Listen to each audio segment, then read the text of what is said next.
Siddharth, Thank you, sir. what a pleasure. What a pleasure having Same you. here. Absolutely. I've known you for 10 years, but this is the first time sort of interviewing you on camera. Yeah.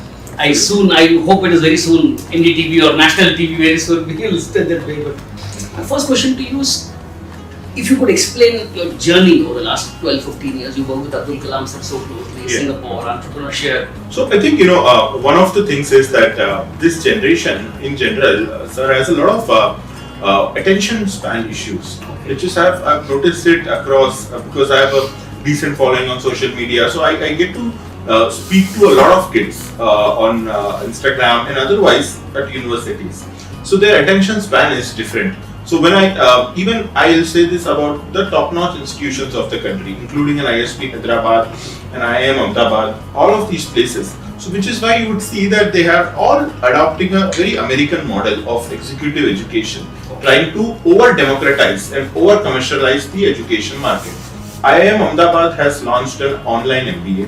I think this can go on record because Navya Naveli recently enrolled in a BPGP program. Yeah, and I think that's when people realize that there is something called as a blended PGP at IIM, which is nothing but an online MBA. So I think when we remove the quotient of merit and the merit barrier for entry at institutions and across higher education market, it makes things a little complacent in terms of the student. So this complacency is coming down to what we call as Gen Z today.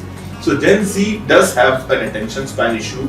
At one of my keynotes, I notoriously said that Gen Z is the end of humanity. Okay. I said that because of a lot of reasons. One, the lack of nationalistic ambition. India was built by the likes of Dr. APJ, Satish Dhawan, Vikram Sarabhai. Vikram Sarabhai, the guy builds ISRO, the guy builds IIM Ahmedabad, the guy builds what we call as BARC after Baba's death. So these people built world-leading institutions. Mokshagundam Vishweshwaraya, the man, the civil engineer, he was Bharat Ratna in his and awarded as well as in his individual right. These guys were busy building the country. So in the era of content consumption, most things are make-believe. I know 1,000 different people who write to me on daily basis wanting to meet a minister or wanting to meet a CEO, and when they do, the caption reads, had an incredible multilateral / bilateral discussion with the minister of so and so country over wide-ranging issues of national and international importance. It was nothing. It was a 1-second photo. The minister doesn't even know who you are. So in the era of social media, the caption and photographies are mostly make-believe. And that is where this generation needs to know that you need to, while it is good to create a brand for yourself, the concept of authenticity in a brand must be supreme in your, fundamentally ingrained in your system. It will take you more time to create it, but that extra time will last a lifetime. Absolutely. In Instagram, every boy is a lifestyle influencer, every girl is an aspiring model. In an era like this, it is you don't need to follow the rat race. Find your niche. It's okay to have social media presence. We all need to whether to market a university program or whether to share something, a life update about ourselves. It's good, but the element of authenticity has to be supreme, paramount in that. A lot of people take shortcuts. Yeah. And they say that in a very spiritual way, this is Kali Yuga, and forces like Rahu tend to be very active in Kali Yuga. And it so happens that forces like Rahu tend to make people take shortcuts. It's an ancient Vedic wisdom.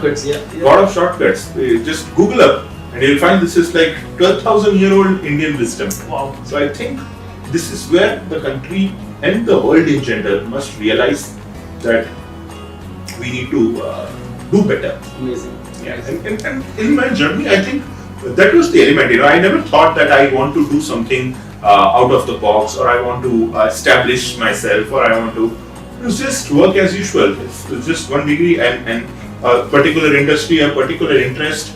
At that point of time, realized that this is where I could do much more. So it is important to re-evaluate yourself after every few years Don't stick to the same industry and the same norms. There are ways you can reinvent yourself. Academic ways, professional ways, one can do that. So identify that zone, identify that gap, that divide, that grey area, and start aligning yourself. Today with social media, with LinkedIn, a few courses here and there, and you can actually change your trajectory in that direction. So I think it's important to reevaluate what will be a better use of your skill set, because we are here for a finite time. So don't waste time in spending too much amount of time doing the same thing again and again. So Steve's dog had this famous quote. It is handwritten at the old Apple campus, not at Apple Park, at Infinite. He said that if you do something great, forget about it and do something even better. Don't dwell on it for too long. True. So that is, I think, a very important thing. When people do something great and things start working out, career starts growing. Keep tom-tomming. Yeah. People are like, I've made it in life. There's no point of having made it. Jai Shankar, for him, the highest point a diplomat could reach was the Foreign Secretary of India, so it retired. But then man comes back, becomes the External Affairs Minister, eats the West for breakfast. Absolutely. Yeah, there was a politician who used to eat politicians for breakfast once upon a time. Yeah. I think there's election commission. Chairperson. Yeah, so outstanding. What does a youngster of today do? There are no jobs. Companies are cutting jobs. Yeah. I think for the first time in so many decades, IITs are facing a job shortage. Correct. IIT Bombay, I was told this. I know. Almost 30 to 40%. You are an alma mater of the institution. Yeah. What does a student do? Now, can that skill gap be bridged by this wonderful concept called liberal education that you and I have been harping on for the last 10 years? Is it time to marry problem A with solution B? And can liberal be the solution? No, I think it is a wonderful question, because I think liberal education is the solution to a lot of problems. And it's not that this is a new format of education like you had to explain liberal education to a lot of folks when Sage launched this program. So I think in the US, every undergraduate program, which is a 4-year program, is a liberal education degree. So it does allow people, so they call it liberal arts. Correct. So the degrees that Harvard gives, even at bachelor's or master's level, they are called an ALM degree. So ALM is a Latin abbreviation for, so it has to be read in reverse, ALM, Masters in Liberal Arts. Wow. So most, the generic degree program, the most competitive one at Harvard is a liberal arts program. So I think it's very important to recognize that, and liberal education has been the way that the world has evolved. Zuckerberg had computer science with psychology, so he probably understood the lacunae, that there was a need for a search engine for people called social network. That's how the psychology thing helped him. And he his experiences studying psychology, even though he did it for a semester, it helped him, and he has said this often, it helped him create a social validation kind of a mechanism on Facebook. The likes, the love, the comments, that keeps people engaged. People want that. Today, if for a child in the early 20s, maybe 18, 19, 20 age group, if they drop a few hundred likes, they get disappointed. Correct.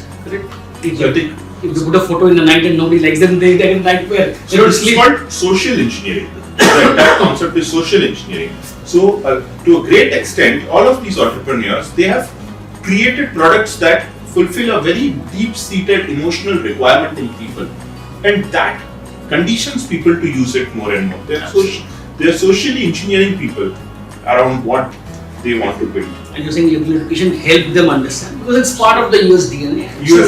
And I think this is the future for India. With the ever-evolving education system, with NEP in place, I think this is a good way to actually revitalize the university ecosystem and do better, make people more employable.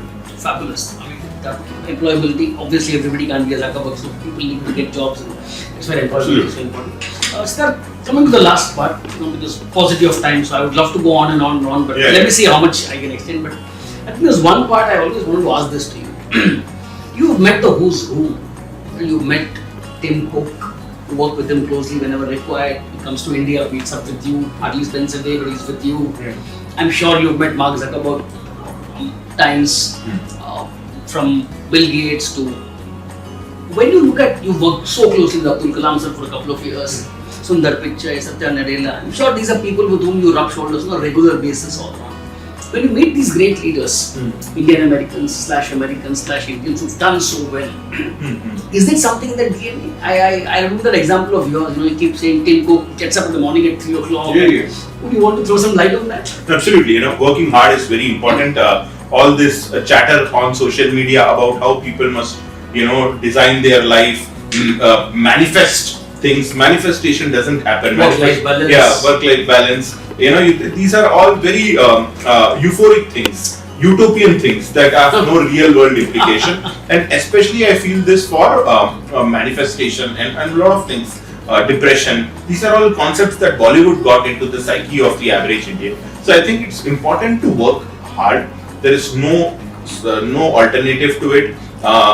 People often say once you make a lot of money, you make your money work for you, or you do smart work, not hard work. I think all this is fine, but you still have to have a strong work ethic. Yeah. So I still follow that. We all have our targets. We all have to deliver, and I think it's important to respect our employer, to respect the money we are earning, and to work hard for it. Your money, when people look at you, and the wealth or the success or the name or whatever or the value you have added to the society, they must look at it from the point of view of the person deserves it, not that you received it from someone. And that deserving thing only comes from a strong work ethic. So I think that is where, when you look at Tim Cook, people don't think of, he receives 940 million in cash every month, or he receives ESOPs worth $4.5 billion a year. People just look at the man for the work ethic he is known for, and making sure that everything runs smoothly and that they are able to deliver consistently every year. So I think persistence and consistency, these are two things that I have learned, and I make sure that I kind of apply it to my everyday life. Persistence and consistency. Things should keep going for as long as possible, and you should maintain it. You shouldn't let that, So a lot of times the momentum shouldn't get lost. Yeah, the ups and downs of life are all created by human beings themselves. So I think it is important to, keep our, overall karmic equation right. Wonderful. Is it time for Kalki to come, or we still have some more time left? I think Kalki came in the form of a movie where Amitabh Bachchan did, and I think that was Kalki 2793 AD or a movie like that. Prabhas. And I think it's the worst depiction of Kalki ever. I don't know if Kalki would like to come, but given the state of affairs of the world right now, I think it is upon us to fix what's wrong. Wonderful. So I have one last question for you, if you don't mind. Absolutely. It's always a pleasure talking to you. You went to an IIT Bombay, you then went to Singapore, and then you go to Harvard. Which of the three educational experiences impressed you the most, or made you more wisdom oriented, made you more mature, made you more karma oriented, and so on? IIT, Singapore, Harvard, or were they equally good? I think more than the education, I'd say it is the work culture, work environment that made me more karma oriented and more strong work ethic.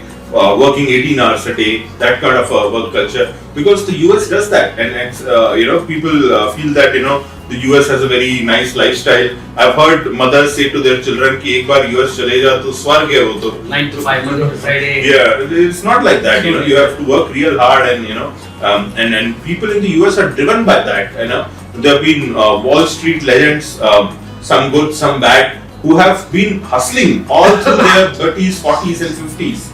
Just to become financially make a mark. Make a mark. Financially, everyone kind of makes decent money, but I think it is also about adding impact.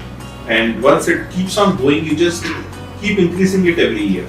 Outstanding, Siddharth. Impact. Couldn't have had a better word to end this. Thank you so much, Siddharth, for this time. My pleasure. Been waiting for 10 years to sort of talk to you on this show, and thank you so much for this. My pleasure. I hope I don't have to wait 10 more years for the next show. No, absolutely. Look forward to it. So thank you so much. Thank you.